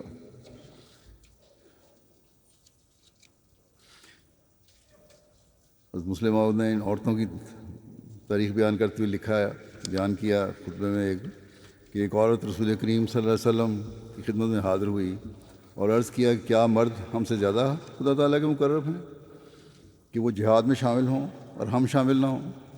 ہم بھی جہاد میں شامل ہوا کریں گے۔ آپ نے فرمایا ٹھیک ہے۔ چنانچہ وہ عورت ایک جنگ میں شریک ہوئی اور جب مال غنیمت تقسیم ہوا تو اس کو بھی باقاعدہ طور پر حصہ دیا گیا۔ بعض صحابہ نے کہا کہ اس کو حصہ دینے کی کیا ضرورت ہے؟ آپ صلی اللہ علیہ وسلم نے فرمایا نہیں، اس کو بھی حصہ دیا جائے گا۔ چنانچہ اس عورت کو حصہ دیا گیا۔ پھر آپ کی سنت ہو گئی کہ جب مرد جہاد پر جاتے تھے تو مرہم پٹی کے لیے عورتیں بھی ساتھ چلی جاتی تھیں۔ رسول کریم صلی اللہ علیہ وسلم کی وفات کے بعد کی جنگوں میں بھی عورتیں شامل ہوتی رہیں اور بعض جنگوں میں عورتوں نے کمان بھی کی۔ آپ نے حضرت عائشہ کی مثال دی ہے کہ وہ کمان کر رہی تھیں۔ قطع نظر اس کے کہ اس وقت کون صحیح تھا یا کون غلط، لیکن بہرحال حضرت عائشہ کو فنون حرب سے واقفیت تھی، تبھی کمان کی، اور بعد میں پھر بہرحال آپ کو احساس بھی ہو گیا تھا کہ جنگ غلط ہو رہی ہے، اس لیے آپ نے صلح کے لیے بھی جھنڈا بلند کر دیا تھا۔ تو بہرحال اس زمانے میں عورتیں فنون جنگ سے بھی واقف تھیں، ہر کام سیکھا کرتی تھیں اور بہادری تھی ان لوگوں میں، گھر میں نہیں بیٹھی رہا کرتی تھی۔ اس زمانے کی جنگ قلم کا جہاد ہے، لٹریچر کی تقسیم کا جہاد ہے، تبلیغ کا جہاد ہے۔ بس عورتوں کا کام ہے کہ تبلیغ میں بھرپور حصہ لیں اور اس روحانی ہتھیار سے لیس ہوں جو تبلیغ کے لیے ضروری ہے۔ قرآن کریم کا علم حاصل کریں، دینی علم حاصل کریں، حضرت مسیح علیہ السلام کی کتب سے علم حاصل کریں، حدیث سے علم حاصل کریں، اور اپنے اعلیٰ نمونے دکھا کر اپنی حالتوں کو اسلام کی تعلیم کے مطابق بنائیں، تبھی اسلام کی خدمت کر سکیں گی۔ بس یہ جائزے لینے کی ضرورت ہے کہ صرف دنیا کے پیچھے چلنا ہے ہم نے، یا ہم نے اپنے عہد کو ہی پورا کرنا ہے۔ اور ہمیشہ یاد رکھیں کہ کسی بڑے مقصد کو حاصل کرنے کے لیے قربانیاں کرنی پڑتی ہیں۔ کچھ یہ ہے کہ چھوٹی چھوٹی باتوں پر اب کہیں کہ ہم یہ کیوں کریں اور وہ کیوں کریں۔ قربانیاں کریں، اپنے حیا کا خیال رکھیں، اپنے لباس کا خیال رکھیں، دین کی تعلیم کا خیال رکھیں، اور اپنے عہدوں کو نبھانے کی کوشش کریں۔ ہمیشہ یاد رکھیں، اور اس میں کسی کمپلیکس میں، کسی احساس کمتری میں مبتلا ہونے کی ضرورت نہیں کہ اسلام پہ تعلیم پر عمل کر کے ہمیں یہ دنیا دار کیا کہیں گے۔ ہم نے ان دنیا داروں کو اپنے پیچھے چلانا ہے اور اپنی مثالوں سے انشاءاللہ تعالیٰ اس ملک میں اسلام اور احمدیت کا جھنڈا لہرانا ہے۔ اللہ تعالیٰ اب سب کو اس کی توفیق عطا فرمائے۔ اب دعا کر لیں۔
آمین۔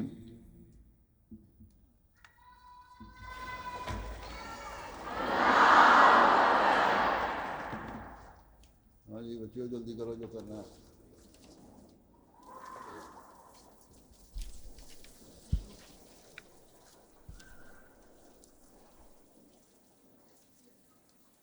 السلام علیکم پیارے حضور۔ وعلیکم السلام۔ جلدی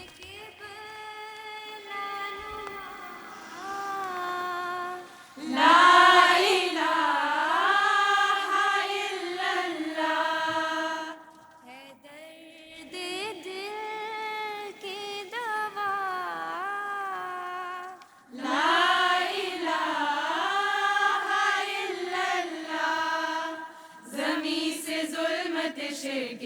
دم میں ہوگی دور، ہوا جو جلوہ نما لا الہ الا اللہ۔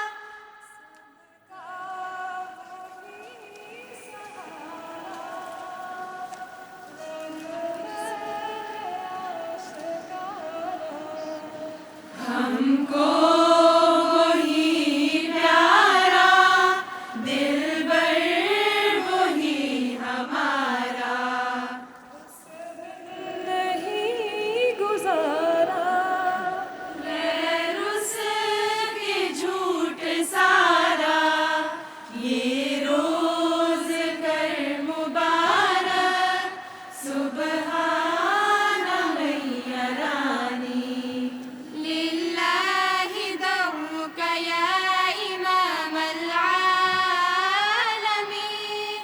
انت السبوق وسید الشجعان، انظر الی برحمت وتحنن، یا سیدی انا احقر الغلمان،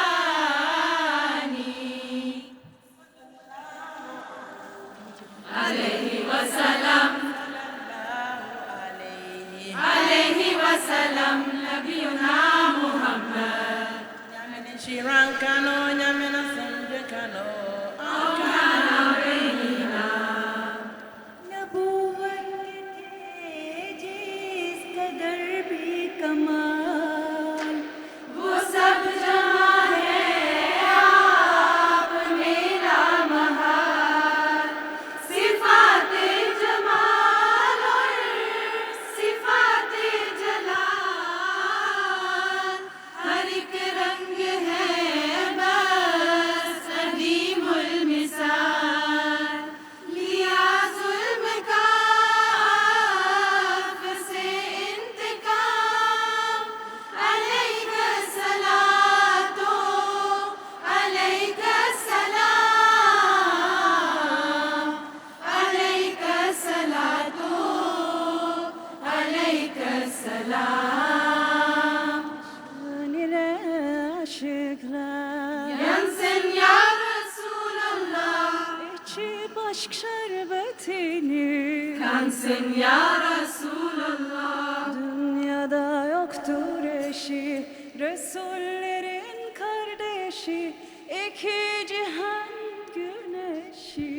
sensin ya Resulallah، تیری محبت میں میرے پیارے ہر ایک مصیبت اٹھائیں گے ہم، مگر نہ چھوڑیں گے تجھ کو ہرگز، نہ تیرے در پر سے جائیں گے ہم، تیری محبت کے جرم میں ہاں جو پیس بھی ڈالے جائیں گے ہم، تو اس کو جانیں گے عین راحت، نہ دل میں کچھ خیال لائیں گے ہم، مسیح دنیا کا رہنما ہے، غلام احمد ہے مصطفیٰ ہے، بروز اکتاب و انبیاء ہے، خدا نہیں ہے خدا نما ہے، جہاں سے ایمان اٹھ گیا تھا، فریب و مکاری کا تھا چرچا، فساد نے تھا جمایا ڈیرا، وہ نقشہ اس نے الٹ دیا ہے، ہے دنیا چوکھی ڈاڑھی تھا، پل پل ہے دشوار، حفظ کی عشق صحیفے چون میں سو گلا دی گل، کئی دنیا لکھ تکلیفاں دے رکھ قبلہ یار دے بل، Deus prometeu ao Messias que todo mundo saberá sua mensagem. Deus prometeu ao Messias que todo mundo saberá sua mensagem. Através da MTA, através da fé, Deus acabou por cumprir a profecia. ای خدا ای چاره ای آزار ما ای علاج گریه های زار ما ای تو مرهم بخش جان ریش ما ای تو دلدار دل غم کش ما از کرم برداشتی اربار ما و از تو اربار و بر اشجار ما خدایا ہمیں اپنی راہ دکھا دے آقا کی آنکھوں کی ٹھنڈک بنا دے قدم ہم نے رکھا ہے اس درسگاہ میں ہمیں علم کے زیوروں سے سجا دے تبلیغ دین کی مشن ہو ہمارا دل جیتنے کا ہنر بھی سکھا دے Delibelola islamoye anim fambo silola Nsina lori ke lolo faraman sari ulula sangokono Menna balwa mu melon niladino silole kang Ning ala kitita lambe falindiro nati la dunia kono Mbedari ke la ala janna kuto dula Wanin dunia kuto jama عطائے خلیفہ ثانی مبارک مسرت بھری یہ کہانی مبارک جو 14 ستاروں کا تھا کارواں وہ 100 سال میں ہے بنی کہکشاں یہ برکت یہ نعمت روانی مبارک خلافت کے سائے میں ہر دم پلی ہے خلافت سے ہی رہنمائی ملی ہے خلافت کی یہ مہربانی مبارک وہ 100 سال کی شادمانی مبارک خدا کرے سجود کا سرور بھی نصیب ہو خدا کرے کہ لذت قیام بھی ہمیں ملے ہمارے ہر عمل میں عکس ہو مسیح پاک کا فدائیان مصطفیٰ کا نام بھی ہمیں ملے خدا کرے کہ صحبت امام بھی ہمیں ملے یہ نعمت خلافت مدام بھی ہمیں ملے. In einer Welt voller Streitigkeit kommt Azur und sorgt für Einigkeit. Nirgends findet man solch eine Gemeinsamkeit. Die Welt hat ihren Gott verloren, Tugend und Werte sind verdorben, Spiritualität und Glauben sind gestorben. Doch siehe da, der Messias kam. Oh, wie glückselig sind wir doch, dass dann das Khilafat folgte und der Fortschritt der Jamaat stets folgte. مرحبا صد مرحبا اے امیر کارواں، مرحبا یا سیدی اے شفیق و مہرباں. شکر للہ وہ گھڑی بھی آج ہم نے دیکھ لی، سیدی و مرشدی تشریف فرما ہے یہاں.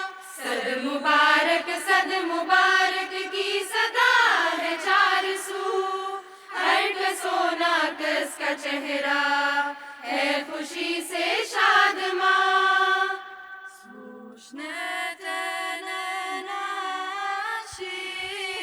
Allah namni kaja inni maka ya masrur.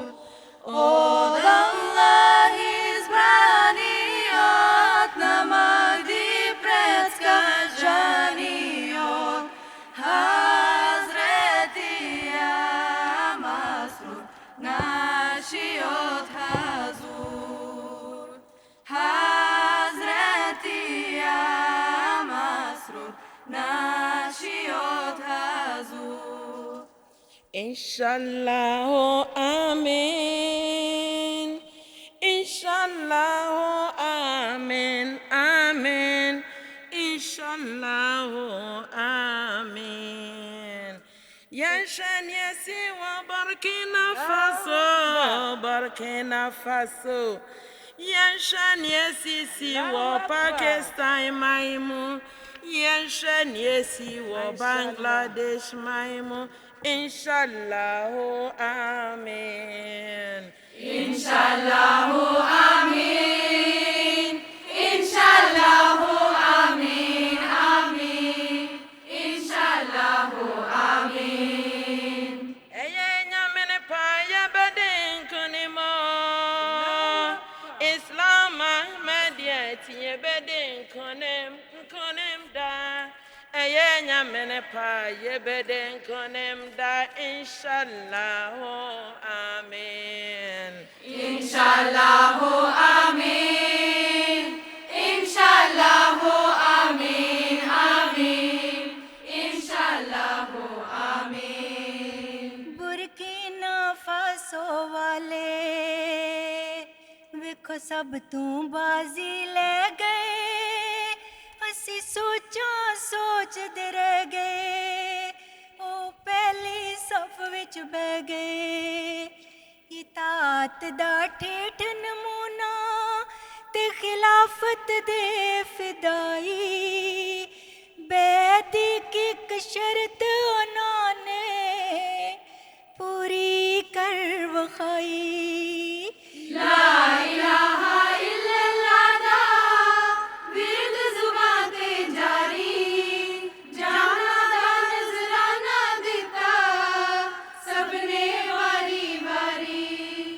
بنگلہ دیش دے ظالم نے ظلم دی حد مکائی، جلسہ گاہ تے حملہ کیتا کر کر اگ ولائی. کفر دے فتوی لائی تے ایمان بھی تکڑی تولے، سلام انہاں دی جرت نو ذرا بھی نہ Dole.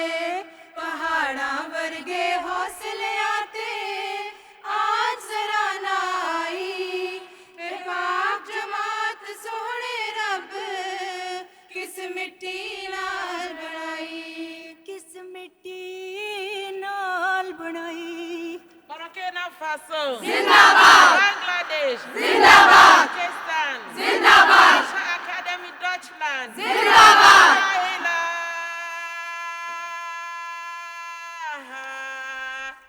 ilaha Muhammadur Rasulullah. Ayini biaraniha. Najida alankote na Muhammadin ayenis mafo. La ilaha illallah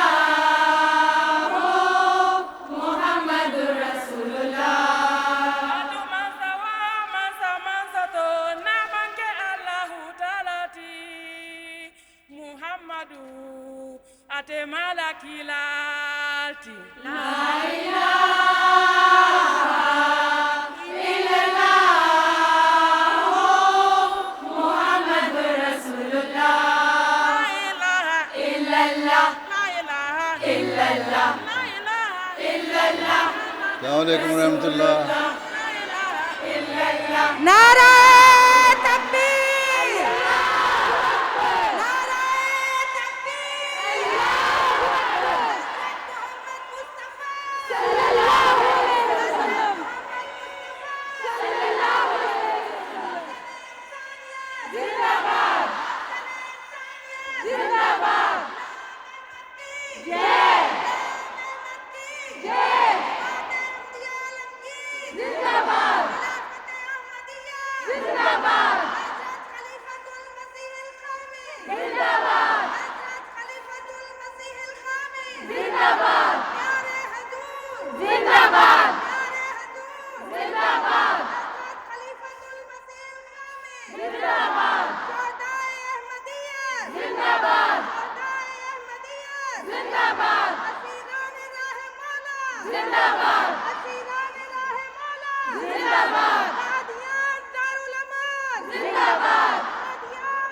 illallah.